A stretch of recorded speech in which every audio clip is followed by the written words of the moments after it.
बिस्मिल्लाहिर्रहमानिर्रहीम। इय्याका नअबुदु व इय्याका नस्तईन। जनाब गवर्नर साहब, चीफ मिनिस्टर साहब, मिनिस्टर्स, ख़वातीन व हज़रात, सबसे पहले तो मैं शाह फरमान को ये जो इन्होंने ड्राइव किया है ऑलिव प्रोडक्शन, ऑलिव यानी जैतून की जो पूरी कोशिश की इन्होंने, कई 2-3 साल से लगे हुए थे, मैं आपको इसलिए खराज तहसीन पेश करता हूँ कि ये जो ऑलिव्स, ये जो जैतून की प्रोडक्शन है, ये सिर्फ खैबर पख्तूनख्वा में ही इसका इम्पैक्ट नहीं जाएगा, इसका सारे पाकिस्तान में इम्पैक्ट जाएगा। तो पहले तो मैं आप सबके सामने जो पाकिस्तान के मेन चैलेंजेस हैं वो रखूं। सबसे बड़ा पाकिस्तान का चैलेंज फूड सिक्योरिटी। हम एक वक्त था कि गंदम एक्सपोर्ट करते थे। ये पिछले 2 साल में पहले हमने कोई 30 लाख टन इंपोर्ट की, इस साल 40 लाख टन गंदम हमने इंपोर्ट की, और उसी तरह चीनी का भी हमें इस बार इंपोर्ट करनी पड़ी। पहले से ही हम एडिबल ऑयल्स, जो घी, पाम ऑयल, हम वो इंपोर्ट करते हैं।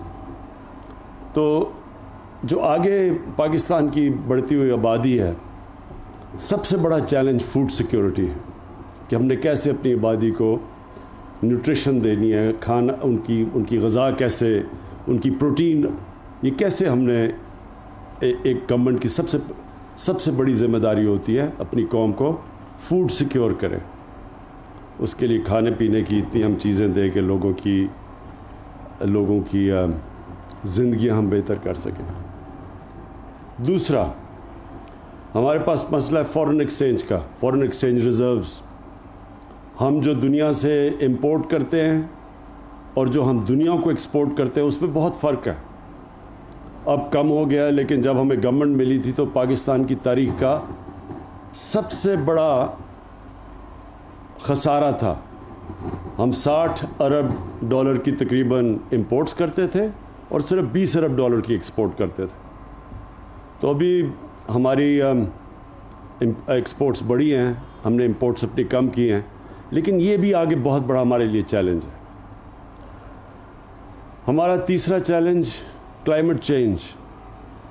पाकिस्तान बदकिस्मती से उन 10 मुल्कों में है जो सबसे ज़्यादा, जो ये मौसम में गर्मी पैदा हो रही है जिसको क्लाइमेट चेंज कहते हैं, सबसे ज़्यादा वो 10 मुल्कों में पाकिस्तान भी एक है जो सबसे ज़्यादा मुतासर है। और फिर इसके अलावा हमारी एक बढ़ती हुई आबादी है और हमारे दुनिया में दूसरा नौजवान आबादी है, यानी सेकंड यंगेस्ट पॉपुलेशन है पाकिस्तान की। तो उनको हमने नौकरियां देनी है, रोज़गार देना है, ये भी बहुत बड़ा चैलेंज है।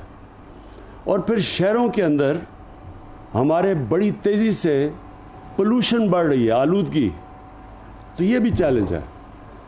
तो ये जो हम अपने 10 अरब दरख्त, 10 बिलियन ट्री सुनामी, इसका क्या, सबसे पहले इसका मकसद ये है कि जो आने वाली आगे हमारी नस्लों को सब ख़तरा क्लाइमेट चेंज से है, इससे ये जो हम 10 अरब दरख्त लगाने का हमारा चैलेंज है, इससे हम अपनी आने वाली नस्लों की हिफाजत कर रहे हैं। हम उनकी फ्यूचर को प्रोटेक्ट कर रहे हैं, अपने बच्चों की फ्यूचर प्रोटेक्ट कर रहे हैं, ये सारे मुल्क में दरख्त लगाने के लिए। तो जितने भी हमारे जिनके बच्चे हैं उनको इसलिए शिरकत करनी चाहिए अपने बच्चों के लिए। जो नौजवान हमारे हैं उनको अपनी मुस्तकबिल के लिए इस 10 अरब tree tsunami, 10 billion tree tsunami में शिरकत करनी चाहिए। ये आगे मुल्क की, ये सारी दुनिया में क्लाइमेट चेंज बहुत बड़ा इशू बन गया, लेकिन हमारा मुल्क क्योंकि ज़्यादा वनरेबल है, ज़्यादा ख़तरा है, इसलिए इसमें सबको शिरकत करनी चाहिए। तो ये जो आज हम ये ऑलिव प्लांटेशंस की, ये जो जैतून के दरख्तों की हम पूरा ये आज प्लांटेशन कर रहे हैं इतने बड़े इलाके के अंदर, इसका एक तो ये मकसद है कि हम अपने मुल्क में शजरकारी कर रहे हैं। दूसरा मकसद कि जो जैतून है ये इससे फ़ॉरेन एक्सचेंज आ सकता है। जिस पैमाने पे हम यहाँ जैतून के दरख्त लगाने जा रहे हैं, तो बजाय पाकिस्तान इस वक्त अपना कीमती डॉलर्स अपने खर्च करे बाहर से एडिबल ऑयल्स इंपोर्ट करने के लिए, अगर हम कामयाबी से ये पूरी तरह जो अब हमारा प्लान है सारे पाकिस्तान उस इलाके में जिधर जैतून लग सकता है और खैबर पख्तूनख्वा के अक्सर इलाकों में लग सकता है, ये जो दरिया सिंध है इसका जो राइट बैंक है सारा सुलेमान रेंज तक ऊपर कबायली इलाका, ये सबसे बेहतरीन इलाका है जैतून के दरख्तों के लिए। और वो इलाके भी ऐसे हैं कि और कुछ ज़्यादा उग भी नहीं सकता वहाँ। वो जो सारा सुलेमान के जो पहाड़ हैं वज़ीरिस्तान के अंदर, जो मैं ख़ुद देखे हुए, उधर और ज़्यादा चीज़ें उग नहीं सकती। तो जैतून के लिए वो सबसे बेहतरीन इलाके हैं। तो ये सारा बलूचिस्तान तक नीचे बेल्ट जो है, ये सारे इलाके के अंदर जिधर और कोई चीज़ उग नहीं सकती, वहाँ जैतून के लिए वो बेहतरीन इलाके हैं। तो ये जो हमारा ये जब हम ये जो कर रहे हैं, आज हमने शुरू किया है, और ये सारे पख्तूनख्वा के अंदर और अभी पंजाब के कई इलाकों में और बलूचिस्तान में भी ये जो कर रहे हैं, इससे पहले तो उन इलाकों में जिधर कुछ उग नहीं सकता, उधर वो दरख्त उगेगा जो अगले 100 साल तक, यानी इसकी बड़ी लंबी उम्र होती है जैतून के दरख्त की। तो ये हमेशा के लिए हमारे आने वाली नस्लों के लिए ये एक ऐसी चीज़ बन जाएगी, क्योंकि इसका जैतून तो दुनिया में हम एक्सपोर्ट भी कर सकते हैं, इसके बड़े फ़ायदे भी हैं। ये बेहतरीन कुकिंग ऑयल है, इसके कुरान शरीफ में इसका ज़िक्र है जैतून का। तो इसके वो फ़ायदे हैं जो कि अभी तक हमारा अल्लाह ने हमें इतनी नेमतें दी, इस मुल्क में इतनी 12 मौसम दिए, लेकिन हमने फ़ायदा नहीं उनका उठाया। तो ये उसका अगला स्टेप है। फिर रोज़गार, ये जो शाह फरमान ने बात की, इन इलाके में हम नौजवानों को उनके साथ मिलकर रोज़गार दे सकते हैं। हम ये जो इसकी प्रोसेस के अंदर बड़े नौजवानों को नौकरियां मिल सकती हैं।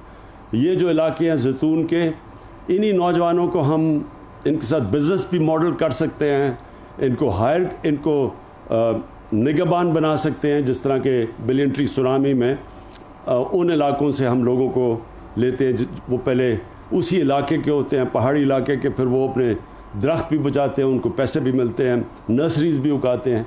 तो इससे पूरा एक रोज़गार का सिस्टम बन जाएगा नौजवानों के लिए। और जो हमारे लिए बड़ा इम्पॉर्टेंट है कि हमारा डॉलर बचेंगे, हम इसको एक्सपोर्ट करेंगे। हम बजाय एडिबल ऑयल इंपोर्ट करने के, हम बल्कि एक्सपोर्ट कर सकते हैं। हम तो जो हमने ये पोटेंशियल देखा पाकिस्तान का, स्पेन में बहुत ज़्यादा वो जैतून का तेल एक्सपोर्ट करते हैं, तो हमारा तो स्पेन से भी ज़्यादा पोटेंशियल है। हम तो दुनिया के टॉप एक्सपोर्टर बन सकते हैं जैतून का। और इंशाअल्लाह जो हम साथ साथ जो हमारा बड़ा मसला बना हुआ है आलूदगी का शहरों के अंदर, वो तो जो हमारी 10 बिलियन ट्री सुनामी और जो शहरों के अंदर अर्बन प्लांटेशन है, जिसके अंदर एक नई टेक्निक निकली है मियावाकी, ये जापान से टेक्निक आई है कि वो एक ऐसा उन्होंने टेक्निक निकाला है कि वो जो जंगल 30 साल में उगता है वो 10 साल में उग जाता है। और वो मैंने लाहौर में 50 जगह पे ये हमने प्लांट करवाए हैं।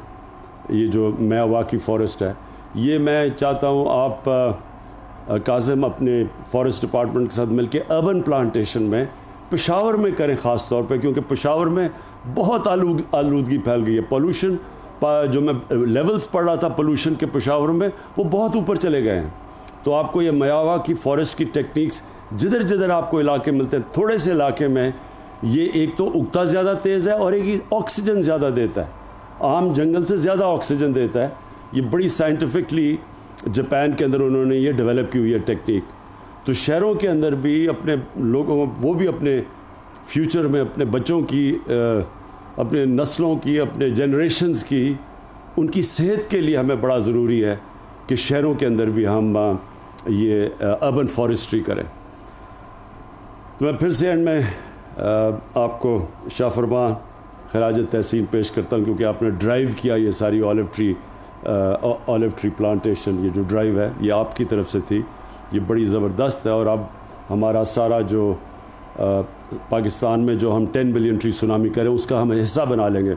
और आखिरी चीज़ मैं भूल ना जाऊँ, फ्रूट ट्रीज़, हमारे पास फलों के दरख्त हम इसी के अंदर शामिल कर लेंगे। इससे भी मुकामी इलाकों के अंदर लोगों को रोज़गार मिलेगा, उनके लिए उनकी आमदनी में इजाफ़ा होगा। पाकिस्तान में बहुत मुख्तलिफ़ किस्म के फलों के दरख्त उग सकते हैं और इसमें मसला ये है कि हमने कभी सोचा नहीं इसका। हमारे पास 12 मौसम है, बड़े कम दुनिया में मुल्कों के पास 12 मौसम होते हैं। हम ऊपर से जो सबसे ऊंचे पहाड़ से हम जब समुद्र तक जाते हैं तो मुख्तलिफ़ क्लाइमेटिक जोन्स हैं और इनके अंदर मुख्तलिफ़ हम वो दरख्त उगा सकते हैं जिस तरह ऑलिव वैल्यू एडेड इसको कहते हैं। इस दरख्त से बहुत फ़ायदा हो सकता है बनिस्बत उसी इलाके के अंदर अगर आप मसलन गंदम उगा दें और उधर ही आप ये ऑलिव उगा दें, या एक एवोकाडो दरख्त है, उसका इतना ज़्यादा जितना उससे फ़ायदा होता है, यानी वो जो एवोकाडो के दरख्त अगर उतनी इलाके में लगा दें तो उसकी लाखों रुपए ज़्यादा की आमदनी है 6 महीने की, साल की जब उगता है। तो उसी तरह अब हम पूरी तरह सारे पाकिस्तान में जोनिंग करेंगे, डायरेक्ट करेंगे कि किस इलाके में कौन सा ऐसा आप फल लगा सकते हैं जिसमें आमदनी में लोगों की बहुत ज़्यादा इजाफा हो सकता है। वो इंशाल्लाह अब हम साइंटिफिकली सारे पाकिस्तान को मैप करके जोनिंग करके और एडवाइज़ करेंगे कि कौन सा पौधा किस इलाके में सबसे बेहतरीन उगता है। बहुत बहुत शुक्रिया।